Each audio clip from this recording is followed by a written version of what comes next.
Bonsoir RDJC, bonsoir la famille de Dieu, bonsoir le peuple de Dieu. Nous sommes vendredi de la semaine sainte. Vous savez, en principe, on devait se retrouver tous ensemble, en famille, à l'église, célébrant aujourd'hui la mort de notre Seigneur Jésus-Christ. Commémorer cela, parce que c'est la semaine de tout est accompli. Aujourd'hui, vendredi, nous savons que Jésus-Christ est mort il y a de cela 2000 ans et qu'il est ressuscité d'entre les morts. Nous voulons nous entretenir. J'espère que toute cette semaine, vous avez suivi le message, les orientations que nous vous avons données, à savoir de laver les pieds des uns et des autres, de se préparer ce temps, de préparer la Pâque. Parce que même lui-même, le Fils de Dieu, avait demandé à ses disciples, nous allons préparer la Pâque. Et ils se sont retrouvés dans cette chambre haute, et c'est là où Jésus avait pris de l'eau.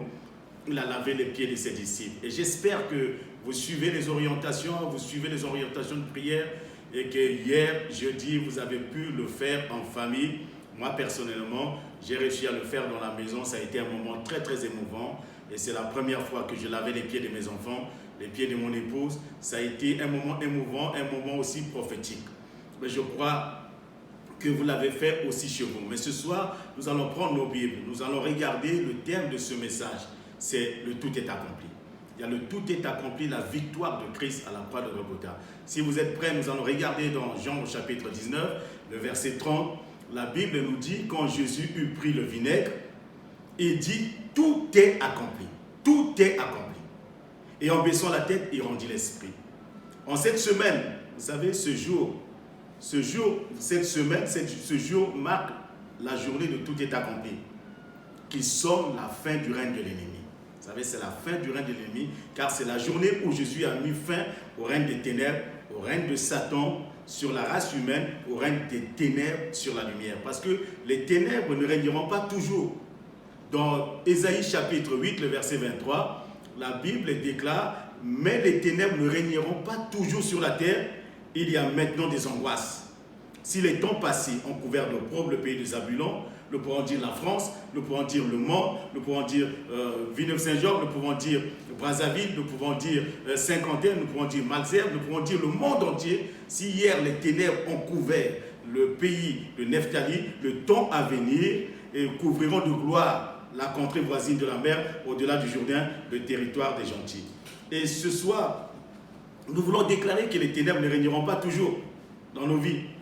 Si les temps passés nous ont couverts de honte, d'opprobre, si le temps passé nous ont couverts de maladies, d'angoisse, d'oppression, si le temps passé nous ont couverts de tension, de dépression, mais les temps à venir seront des temps de gloire. Et nous attendons à des temps de gloire, parce que je viens aujourd'hui te dire que Jésus veut te couronner de gloire. Jésus, en ce jour, il a mis fin au règne de Satan sur ta vie. Et nous sommes en train ce soir d'entrer dans le règne de lumière, dans le règne de la santé, dans le règne le règne de la santé sur la maladie, le règne de la puissance sur l'impuissance, le règne de la victoire sur la défaite. Jésus a mis fin aux dominations, aux principautés. Il a mis fin à tout ce qui régnait sur nous hier. Aujourd'hui, c'est ça la mort de Christ. Quand il a crié à la croix que tout est accompli, c'est pour nous montrer que j'ai mis fin au règne du diable. J'ai mis fin à la maladie, à la souffrance. J'ai mis fin au règne des ténèbres sur vos vies. Maintenant, c'est la lumière qui va triompher. C'est pour ça qu'il nous a dit, dans Matthieu au chapitre 5, à partir du verset 13 à 14, « Vous êtes le sel de la terre. » La vie qui n'avait pas de sens. Aujourd'hui, notre vie a tout un sens par le tout est accompli. Parce que le tout est accompli a amené un sens à ta vie et a amené un sens à ma vie.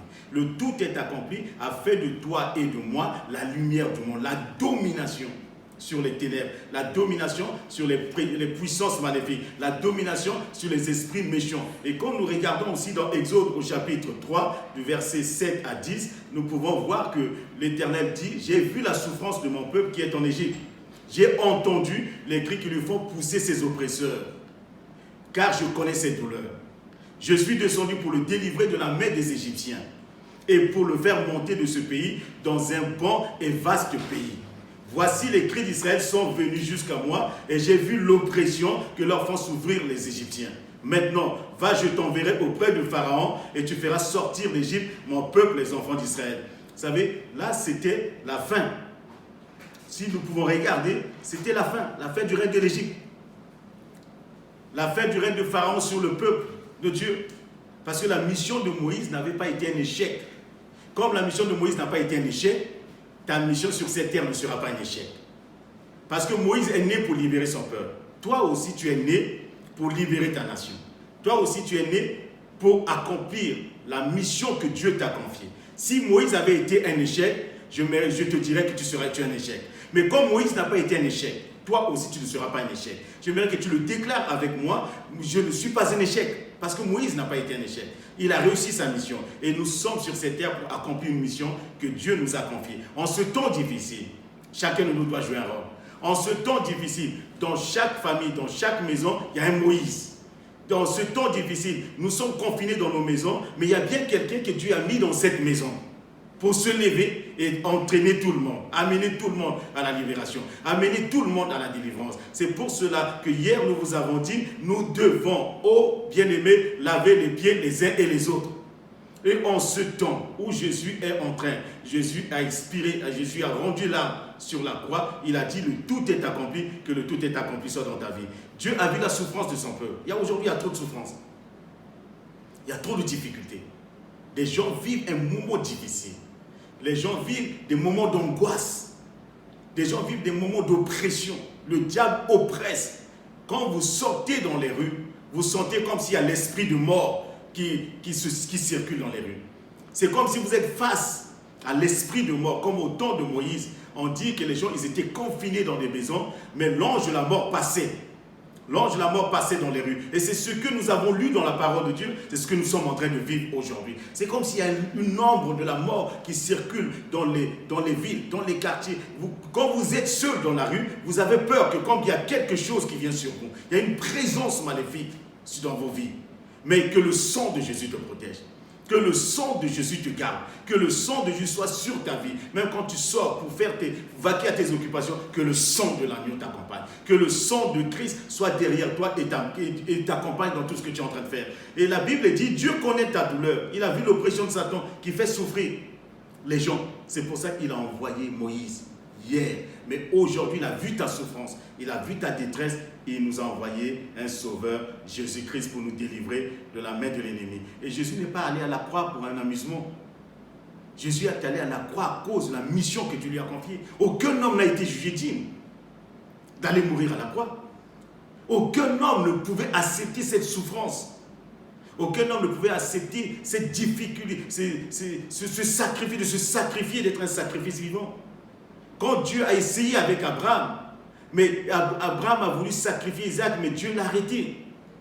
Dieu l'a arrêté parce que Isaac n'était pas digne de sauver le monde. Abraham n'était pas digne de sauver le monde. Noé n'était pas digne de sauver le monde. Même Moïse n'était pas digne de sauver le monde. Le seul qui est capable de sauver le monde, de sauver les hommes, c'est Jésus-Christ, l'unique Fils unique de Dieu, qui est capable de nous faire passer des ténèbres à la lumière et de faire de nous aujourd'hui des lumières pour influencer les ténèbres. La mission de Moïse, la mission de Jésus aussi, comme nous avons dit, n'a pas été un échec.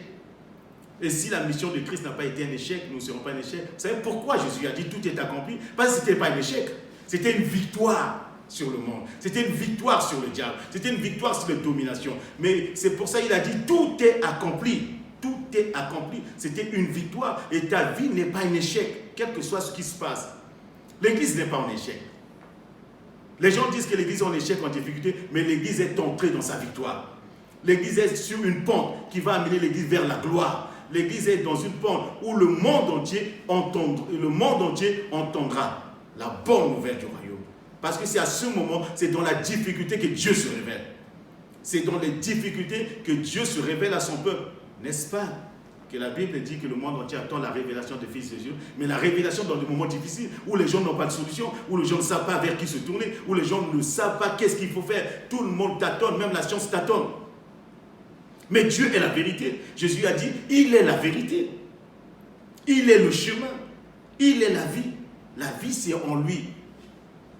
La vie, c'est en lui et c'est Jésus qui donne la vie. Il a dit, tout est accompli. Et j'aimerais te dire tout simplement, si Jésus n'a pas été une défaite, tu ne seras pas une défaite, car il a mis fin au règne de Satan.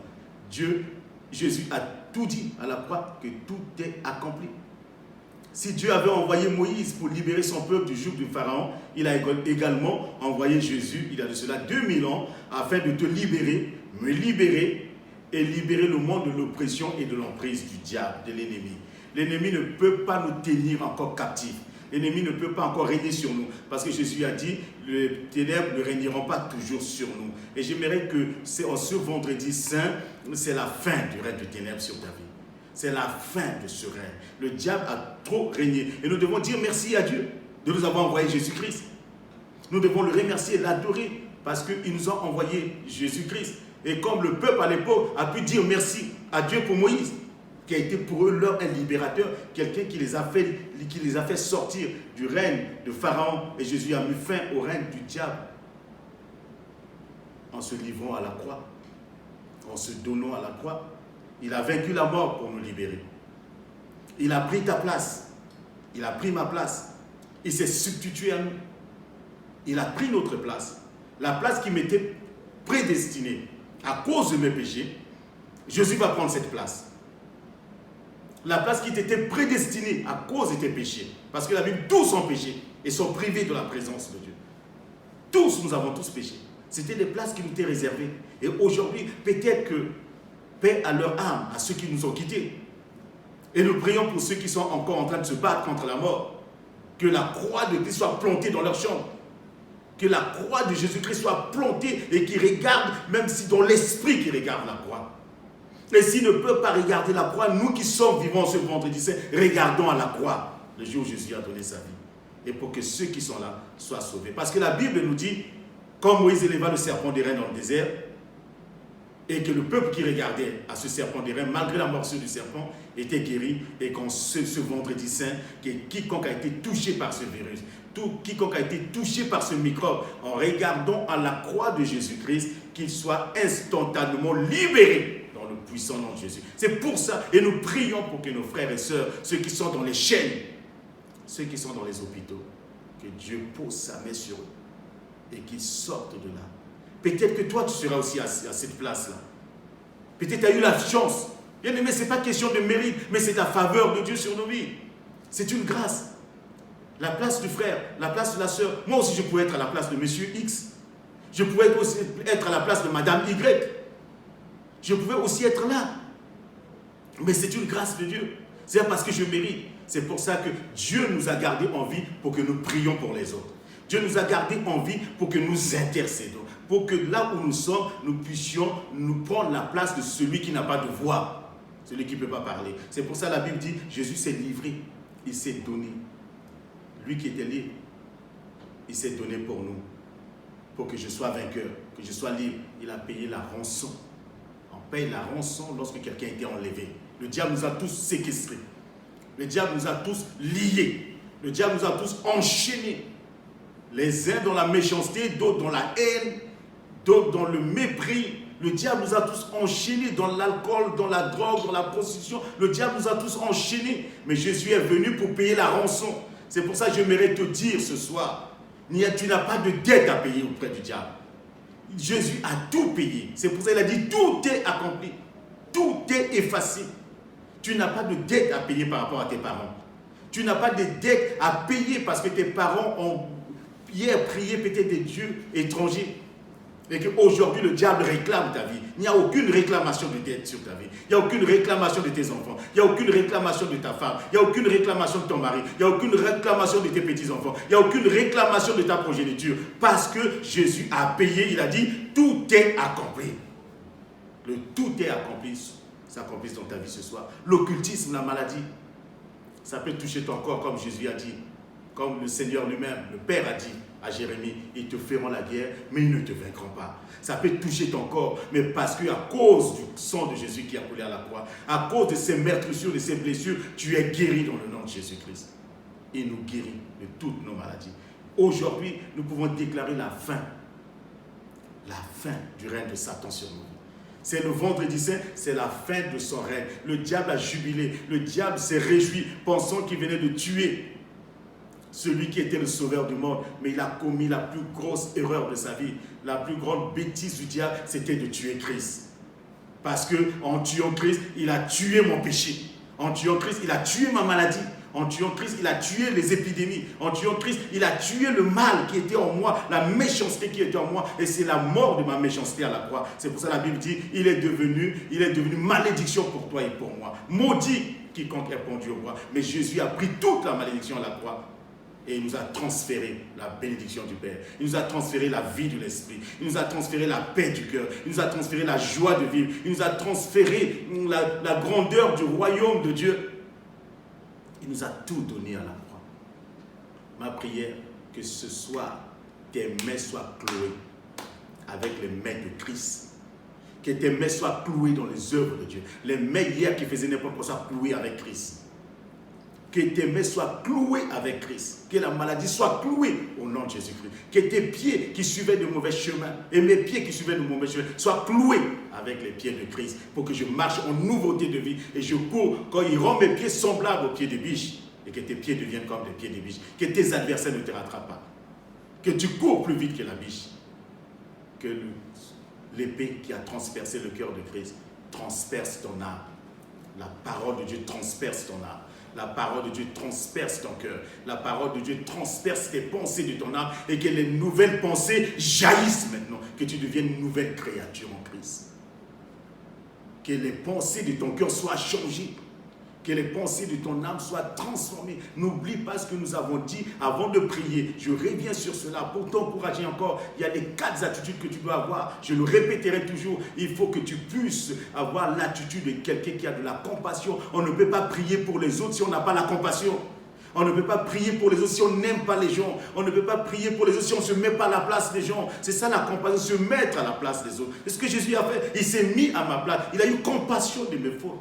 Compassion de mes péchés, alors que moi je pensais que j'étais bien, mais il a eu compassion pour moi. Deuxième point, il faut prier pour les autres, c'est avoir la foi, croire que Dieu peut le faire. Et Jésus a cru que Dieu pouvait le ressusciter. C'est pour ça qu'il est allé à la croix. Et il nous montre la foi qui nous fait croire que tout est possible à celui qui croit. Tu dois croire que le Seigneur ne permettra pas que tu t'en ailles. Je disais à une sœur tout à l'heure, Dieu est le Dieu du commencement et le Dieu de la fin. Si au départ, cela n'était pas arrivé, ce n'est pas à la fin que Dieu permettra que cela t'arrive. Si au départ, tu n'es pas parti, ce n'est pas à la fin que tu partiras. Parce que Dieu te garantira ton arrivée. Parce qu'il t'a fait sortir d'une situation pour t'amener dans son excellence, dans sa gloire. Et la troisième attitude que tu ne dois pas oublier, il faut que nous soyons humbles. Jamais un homme n'a été humble comme Christ. Vous imaginez, la Bible dit qu'il était comme une brebis qu'on traîne à l'abattoir. C'était le vendredi, on le traînait à l'abattoir. Il n'a même pas ouvert la bouche. Il suivait les bourreaux sans respecter, sans se révolter, sans se rébeller. Il a accepté la mort à la croix. L'humilité t'amène aujourd'hui. Quand tu pries avec humilité, Dieu écoute parce qu'il résiste aux orgueilleux. Fais grâce aux humbles. Soyons humbles, bien-aimés, dans ce moment difficile. Soyons humbles, révélons au Seigneur de tout notre cœur. Soyons humbles dans notre marche avec le Seigneur. Soyons humbles. Dieu est grand. Nous ne sommes que des hommes, nous sommes des mortels. C'est Dieu qui ne meurt pas. Toi et moi, nous pouvons partir. Toi et moi, nous pouvons mourir. Mais Dieu est éternel. Pourquoi se glorifier dans ce moment-là? C'est d'être humble. La présence. Quand nous prions avec un esprit d'humilité, ne pas savoir que je dépasse le frère ou je suis la meilleure personne. Et j'aimerais te dire encore, je crois que nous l'avons dit plusieurs fois, aucune église n'aura la palme de celui qui prie beaucoup. On ne récompensera aucune église par rapport à ce qui se passe dans le monde entier. Mais même la prière de 5 minutes peut changer les choses. La prière sincère de 2 minutes peut changer le monde. Alors qu'une prière de 4 heures avec la méchanceté, la haine ne change rien du tout. Et nous devons prier avec cette attitude de la fidélité, savoir que Dieu est fidèle. Il ne se renie pas. Et Jésus savait que le Père était fidèle. Il est allé à la croix, le Père ne va pas se régner. Et je terminerai. Quand il est allé à la croix, cette couronne d'épines sur sa tête, c'est cette couronne qui t'était prédestinée. La couronne des migraines. La couronne qui fait mal, la tête qui tourne. La couronne qui déstabilise, la couronne qui te déstabilise. Et beaucoup de gens sont déstabilisés dans leur tête. Beaucoup de gens sont brisés. Beaucoup de gens se posent des questions. Que ce soir même, la couronne de gloire soit sur ta tête. Que la couronne de gloire, la couronne de paix, la couronne de joie vienne sur toi et que tu sois apaisé, que tu sois en paix. Un jour, le roi a dit, dans le livre d'Esther, qu'est-ce qu'on doit faire à l'homme qui a rendu service? qui a sauvé la vie du roi. Et Aman, cet homme qui avait une méchanceté de pendre Mardochée, il a dit quelque chose pensant que c'était lui. Oh, le diable a échoué. Le diable a échoué. Le diable avait préparé le bois pour toi, mais Jésus-Christ a pris ta place à la croix. Le diable avait préparé la croix pour te crucifier, mais Jésus a pris la place pour toi. C'est pour ça ce soir, tu es libre. Tout est accompli pour toi. Rentre dans la gloire. Rentre dans la gloire. Rentre dans l'excellence. Rentre dans la bonté de Dieu. Rentre dans la fidélité du Seigneur. Rentre dans l'humilité et que Dieu t'amène vers la terre promise. Et je terminerai en te disant tous ces mots. Bien-aimé, il n'y a pas de raccourci pour ta destinée. Il n'y a pas de raccourci pour ta destinée. S'il a porté sa croix, tu porteras la croix de gloire. S'il a porté la croix de malédiction, tu porteras la croix de gloire. Tu porteras la joie de vie. Tu porteras la croix de la guérison. Tu porteras la croix de l'excellence. Lève-toi et porte la croix de l'excellence.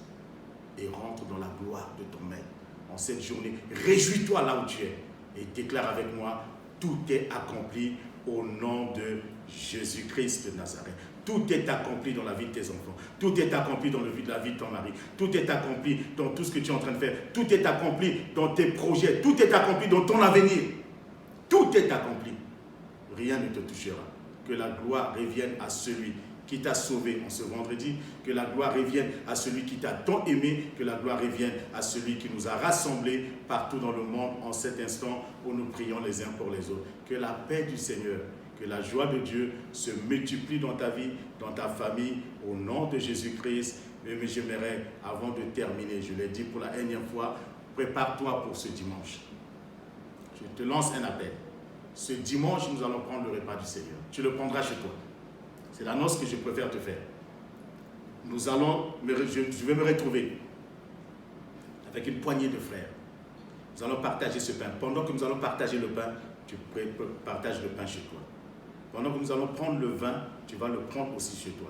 Cette semaine, je te laisse la journée d'aujourd'hui. Demain, prépare-toi à trouver du vin. Tout dépend du pays dans lequel tu te trouves. Si c'est avec du vin, si c'est avec du jus de raisin, peu importe. Le plus important, nous allons faire la 7-7 parce que le dimanche de Pâques, ce sera la résurrection. Crois-moi, ne quitte pas. Le dimanche, le Seigneur m'a mis à cœur un message important pour toi. Et j'aimerais te prêcher ce message le dimanche avec toute l'onction que Dieu donnera. Mon objectif, c'est tout simplement que là où tu es, que Dieu te fasse du bien et que Dieu te rétablisse. Sois béni au nom du Père, du Fils et du Saint-Esprit. Tu peux me dire Amen là où tu es. Amen à toi et bonne soirée. À dimanche.